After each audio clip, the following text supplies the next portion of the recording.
最近呢，门诊上发烧的孩子呢很多啊，很多孩子呢就出现了这种像高烧啊，还有呢就是这种发烧很难退的这种症状。那为什么呢？孩子一到冬天就容易出现发烧咳嗽呢？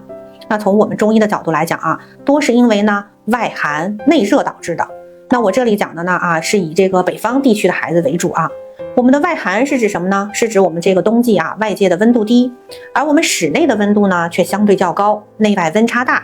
如果衣服穿不合适我们的孩子又爱动，他一出汗呢就特别容易受寒。内热呢主要是指孩子我们在冬天会吃的比较多，而他的活动量呢又跟不上，这个时候呢我们的孩子就容易积食生内热。那还有一些孩子呢，比如说他这种比较爱发火的还有我们的这个穿衣服不合适的，那这个时候呢就都容易生内热。我们的家长注意到以上几点，就能够有效的避免帮助孩子减少发烧。